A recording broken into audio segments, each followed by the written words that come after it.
Hai, Assalamualaikum. Apa khabar untuk anda yang sedang menonton Didik TV KPM bersama dengan saya Din. Dan hari ini untuk pentaksiran psikometrik. Kita nak tahu lebih lanjut berkenaan dengan inventory trait personality, struktur dan analytical. Apa tu?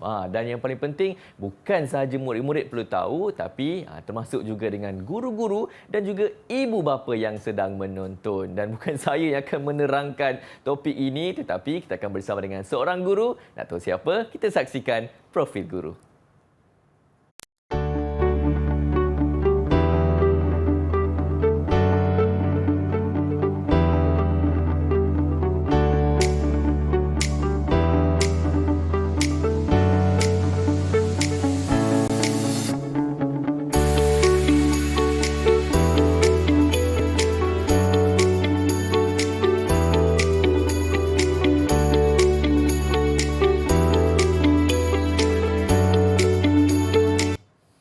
Baik, kita dah perkenalan dah dengan guru kita pada hari ini. Assalamualaikum, Cikgu Ashikin. Waalaikumsalam, Din. Apa khabar, Din? Sihat, Alhamdulillah. Cikgu apa khabar? Alhamdulillah juga, Din. Ya, sihat dalam kesibukan tugas, sempat hari ke sini. Terima kasih, baru Cikgu. bermula sesi semester yang baru. Ya. Okey.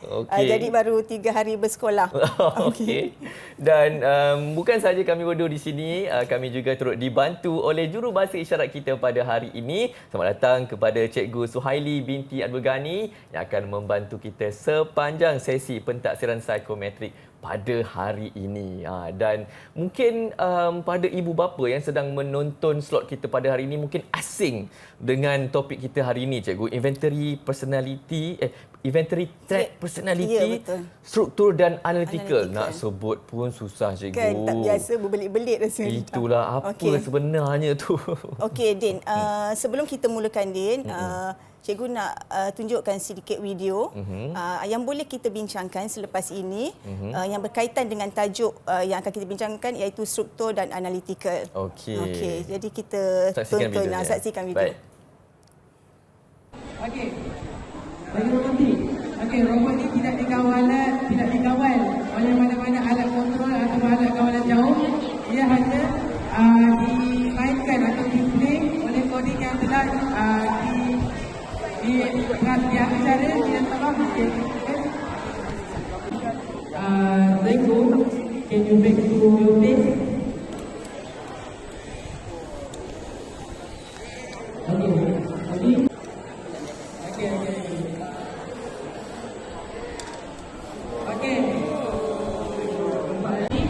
Okey, robot ni adalah di manakah akan bergerak dia, di manakah minda dia. Okey, lihat inilah minda dia. Inilah minda dia. Dan minda ni kami bagi nama Zika. Zika. Okey, nama dia adalah Unity. Wow, Cikgu, video tu saya rasa macam nak masuk ke sekolah balik sebab murid-murid siap macam ada buat robot kereta. Ya, ciptaan mereka sendiri, Din. Lita. Jadi apa sebenarnya, Cikgu, yang kita boleh pelajari dari video tu dengan topik kita hari ini? Okey, baiklah, Din. Melalui video yang kita melihat tadi, itu adalah hasil projek yang sekumpulan murid menghasilkan melalui ciptaan mereka sendiri. Ya, kalau kita tengok video tersebut, pelbagai personality yang ada pada murid-murid tersebut. Tapi cuma kita nak fokus pada hari ini adalah inventory trait personality, konstruk, struktur dan juga analytical. Okey. Kalau kita melihat video tersebut, untuk menghasilkan kajian seperti itu, Din, murid ini perlu penelitian, perlu mengkaji, ya. Dan murid-murid ini mesti mengikut peraturan dan dia ada jadual perancangan untuk menghasilkan tugasan tersebut. Dan juga mereka ini perlu mematuhi arahan guru, ya. Setiap pelaksanaan kerja itu guru dah tetapkan bila kena buat, siapa yang akan berurusan. Jadi kalau mereka ini tidak mengikut arahan ataupun murid yang tidak mengikut peraturan, mustahil untuk dapatkan hasil yang sebegitu baik. Jadi melalui video itulah yang kita akan bincangkan topik pada hari ini Din, iaitu berkenaan dengan struktur dan analytical. Baik. Okey. Jadi cikgu terus pergi kepada Sila cikgu. Pentaksiran psikometrik. Kita tengok sedikit apa yang dimaksudkan dengan inventory trait personality, seperti berdasarkan teori trait dan faktor oleh Frank-Person 1944, iaitu menolong individu mengenal potensi diri, kemudian mengumpul seberapa banyak maklumat mengenai sesuatu pekerjaan dalam bidang pengajian, dan membuat keputusan dalam memilih kerjaya selaras dengan trait personality mereka. Ya. Okey. Seterusnya Din, teori ini juga mengandaikan bahawa setiap individu mempunyai corak kemampuan yang unik. Ya, setiap personality itu unik dan trait-trait tertentu dapat diukur dengan tepat dan selaras, mempunyai hubungan dengan keperluan asas dan pekerjaan. Ya, jadi kalau kita tengok kat sini, sasaran untuk inventory trait personality ini ialah untuk murid tingkatan 2 dan 4. Ya, instrumennya ada 150 soalan dan pilihan jawapannya adalah ya ataupun tidak. Ya, jadi kita kena juga pastikan murid ini, tekankan kepada murid bahawa tidak ada jawapan betul atau salah. Dia ya tidak sahaja. Jadi kalau murid itu tidak pasti, mereka perlu jawab yang berkaitan dengan diri, yang dekat dengan diri mereka. Okey. Seterusnya skor dia adalah 0.1% sehingga 99%, dan tempoh masa adalah 30 hingga 40 minit. Okey, tak sampai 1 jam pun cikgu Okey. Okey, seterusnya Din, kita nak melihat kepada konstruk yang item yang menunjukkan konstruk struktur ya. Kalau kita tengok kat situ, ada 10 item, iaitu saya percaya kepada saya mementingkan pengurusan masa, saya ada jadual, dan kalau kita tengok antara 10 ni semua yang melibatkan peraturan, pengurusan masa untuk murid itu menjawab. Jadi kalau itu berkaitan dengan diri dia, contohnya saya mematuhi arahan kerja. Ya atau tidak? Ringkas. Kalau ya, iyalah. Kan dia jawab, so tak perlu nak berfikir panjang. Ini contoh konstruk struktur. Item yang mengandungi dalam konstruk struktur. Ya. Okey, kita pergi pula kepada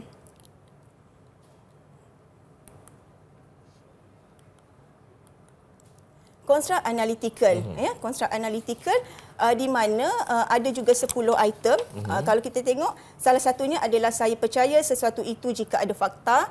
Saya seorang yang berhati-hati dalam membuat keputusan. Saya suka mata pelajaran matematik. Saya berfikir dahulu sebelum bertindak. Saya suka mencari penyelesaian kepada masalah yang rumit. Kalau kita melihat kepada 10 item ini, individu ataupun murid ya yang memiliki konstruk analytical ni adalah seorang yang prihatin, ya, seorang yang teliti, seorang yang mengkaji. Secara tak langsung kita boleh tafsirkan personality murid itu. Okey, daripada contoh ini yang murid-murid kena jawab ya ataupun tidak. Ya, betul. Item ini. Boleh tak nak tahu cikgu apa sedikit perbezaan antara konstruk struktur dan konstruk analytical? Kalau kita melihat kepada item tu sendiri, konstruk struktur ini dia melibatkan kepada seorang yang teliti, seorang teliti, pembersih dan mengikut peraturan. Itu saya. Okey, tak apa dia. Nanti kita bincangkan dalam tajuk dia yang sebenar nanti. Baik. Cikgu dah kata nanti. Jadi murid-murid, kita berhenti rehat dahulu. Kita sambung selepas ini di Didik TV KPM.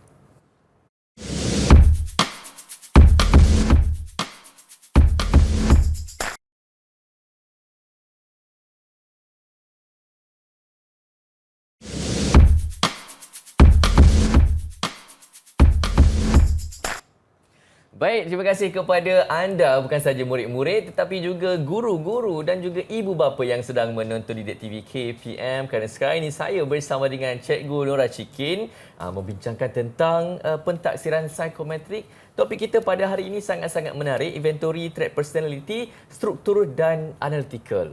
Tapi sekarang ini mungkin fokus kita cikgu kepada struktur tu cikgu. Apa dia tu sebenarnya cikgu?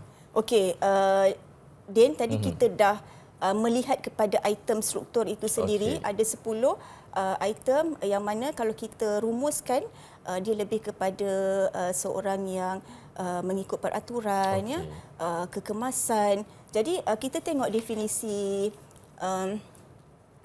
struktur itu adalah seorang individu yang suka kekemasan dan kebersihan, melakukan perkara yang berulang-ulang dan terperinci, serta individu yang mempunyai pendirian dan keputusan yang tetap. Okey. Okey. Jadi kalau kita tengok sini, struktur ni orang yang memang mesti ada perancangan.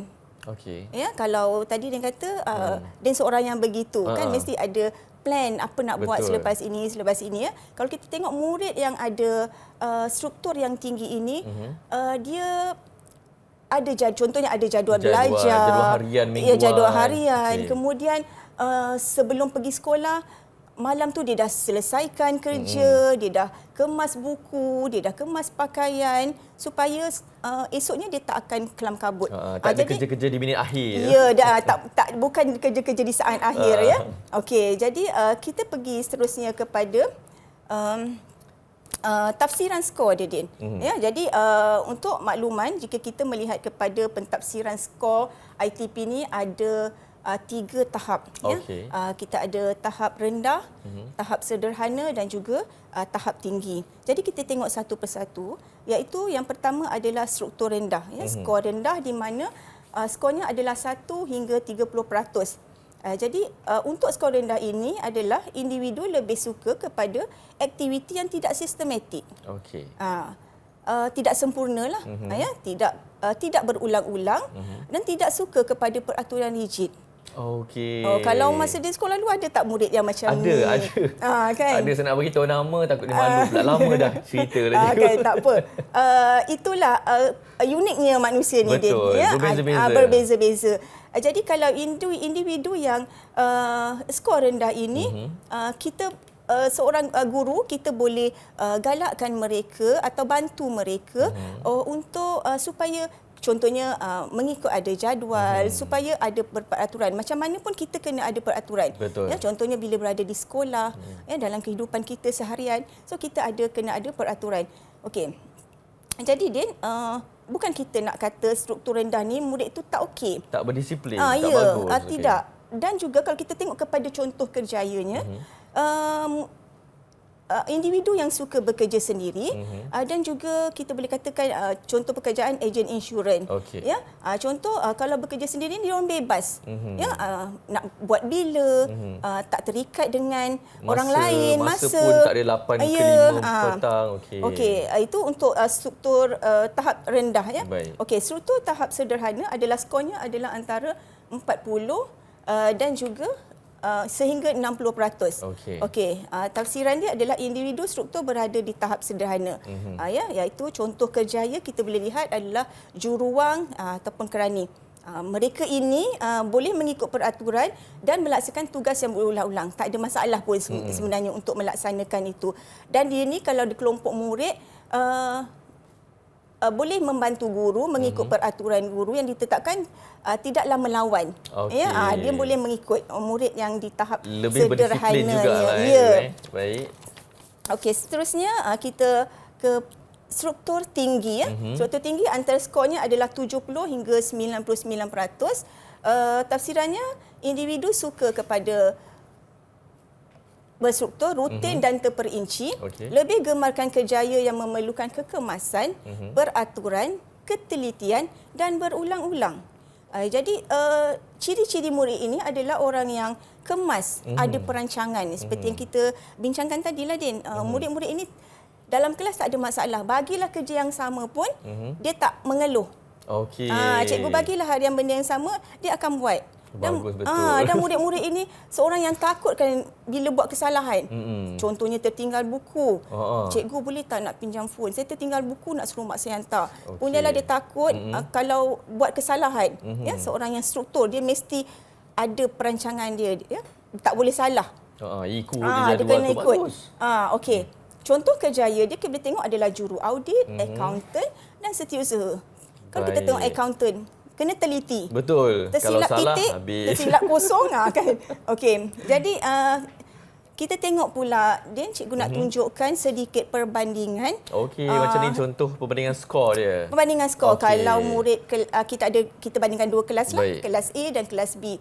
So kalaulah skor rendah itu ramai muridnya, kalau kita tengok skor rendah itu 50%, so ramai dekat situ, macam mana guru untuk menggilap ataupun guru nak melaksanakan PDP dalam kelas yang sebegini, yang ramai skor rendah, yang tak nak ikut peraturan, yang tak suka aktiviti berulang. Jadi aktiviti itu kena dipelbagaikan. Ya, dipelbagaikan, banyakkan aktiviti seperti game, ya, untuk murid tu tertarik dengan pengajaran itu, ya. Sebab mereka tak suka buat aktiviti yang berulang-ulang.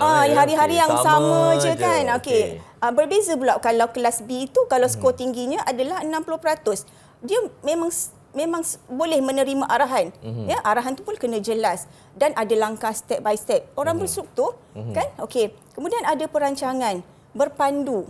Ya, jadi itulah yang kita boleh simpulkan, Din, apa yang dimaksudkan dengan konstruk struktur ini. Baik. Dan pentafsirannya sekali. Baik, semoga jelas, terutama sekali kepada mungkin ibu bapa yang turut menyertai kita pada hari ini, cikgu, menonton. Dan sekejap lagi kita sambung terus bersama dengan kami di Didik TV KPM.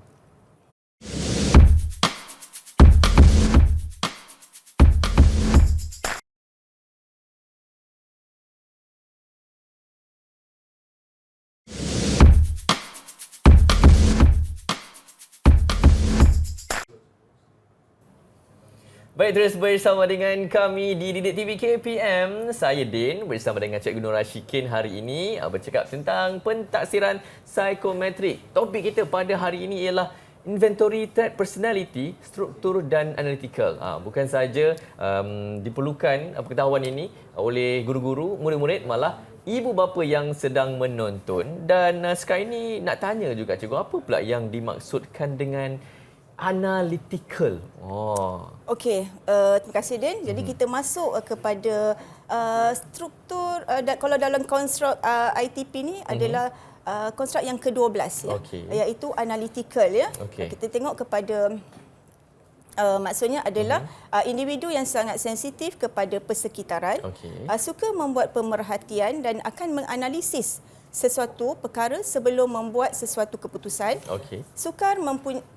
sukar mempercayai sesuatu tanpa fakta dan sangat berhati-hati dalam membuat keputusan.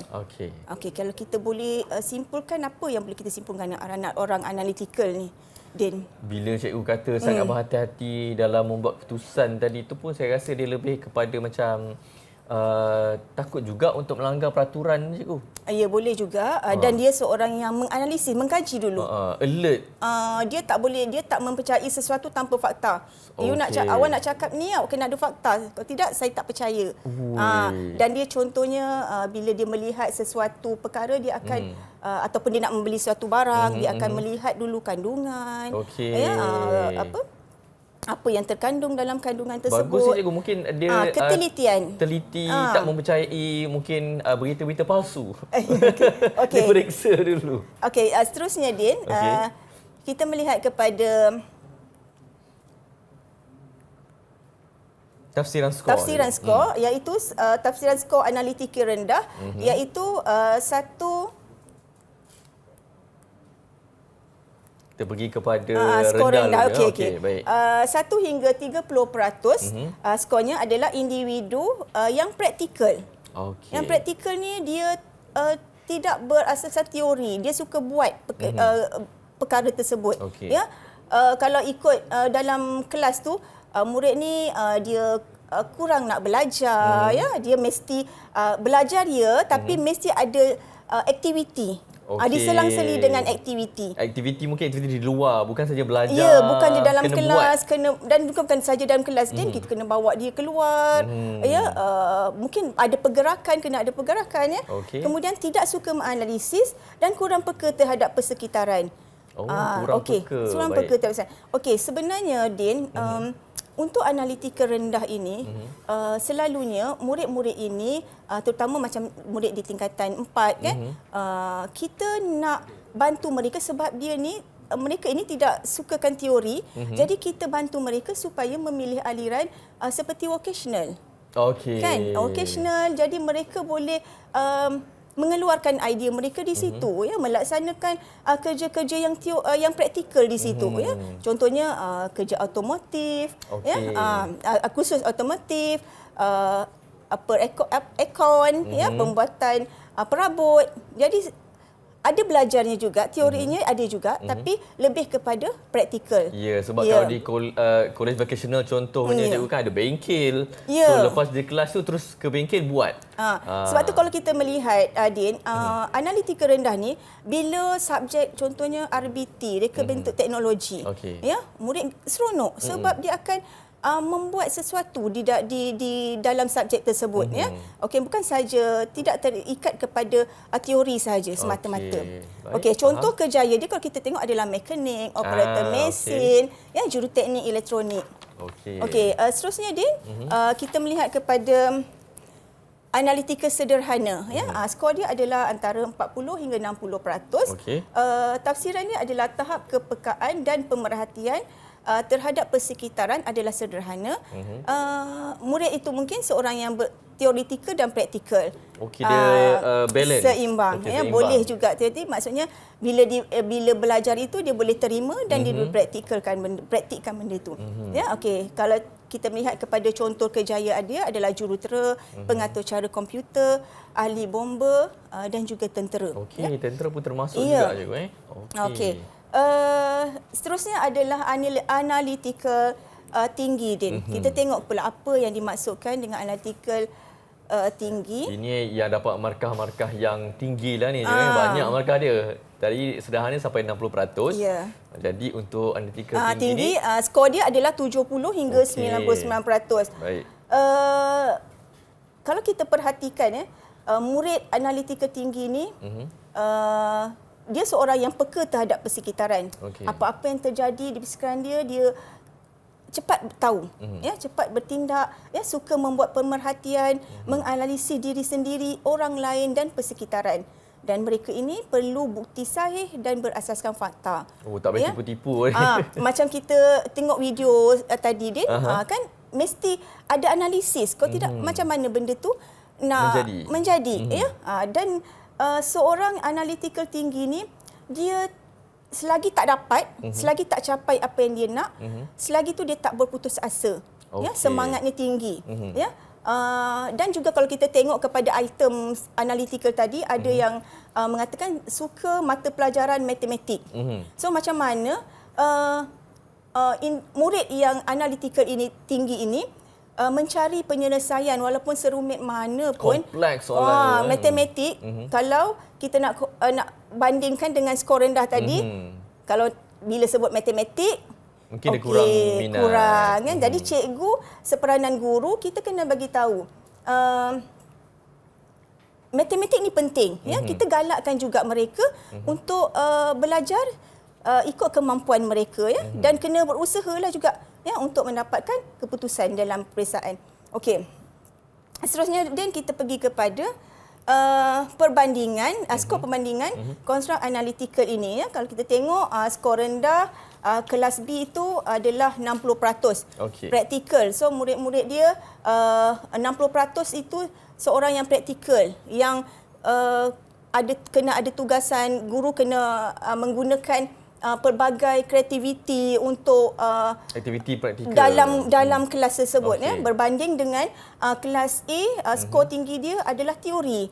Ya, so teori dia tak ada masalah lah sebab murid itu memang seorang yang peka terhadap persekitaran dia, ya. Bila dapat perbandingan skor ni cikgu, apa peranan kaunselor dan juga guru pula cikgu menentukan hala tuju murid tu? Okey, peranan kaunselor dia, peranan kaunselor berperanan menentukan agar pelajar menanam perasaan dan kepercayaan bahawa dirinya berkebolehan dan dihargai, ya. Kita kena bagi tahu mereka ni mempunyai kelebihan tersendiri. Skor rendah ke, skor tinggi ke, mereka ada kelebihan yang tersendiri, ya. Kemudian kaunselor bertanggungjawab menyebarkan maklumat tentang kepentingan inventory personality. Ya, kita kena bagi tahu mereka bila dia dah buat, kita kena tafsirkan depan mereka apa dapatan yang mereka dapat. Kena tafsir. Kena. Okey. Kemudian membincangkan hala tuju kerjaya murid berdasarkan analisis trait personality yang diperolehi. Jadi setiap personality kita boleh bincangkan apa hala tuju dia selepas ini. Okey, membantu guru menyediakan suasana pembelajaran yang sesuai berdasarkan analisis yang diperolehi. Seperti yang kita dah tengok sebelum ni tadi, Din, kita tunjukkan kepada guru ya, kelas ini keputusannya begini, skornya begini. Jadi guru dapat menggunakan strategi yang berbeza mengikut personality murid tadi. Okey, Din. Baik, itu peranan kaunselor dan juga guru. Diharap dengan penerangan daripada Cikgu Nur Rashikin sebentar tadi, ibu bapa pun dapat juga mainkan peranan bila dapat skor anak-anak itu sendiri bila di sekolah, terutama sekali tingkatan 2 dan juga tingkatan 4. Baik, terima kasih kepada Cikgu Nur Rashikin dan juga terima kasih juga kepada jurubahasa isyarat kita pada hari ini, Cikgu Suhaili. Semoga apa yang dibincangkan kita pada hari ini iaitu pentaksiran psikometrik, inventory trait personality, konstruk, struktur dan analytical bermanfaat kepada guru-guru, ibu bapa dan juga murid-murid. Semoga berjumpa lagi. Saya Din, terus menonton Didik TV KPM. Assalamualaikum. Bye-bye.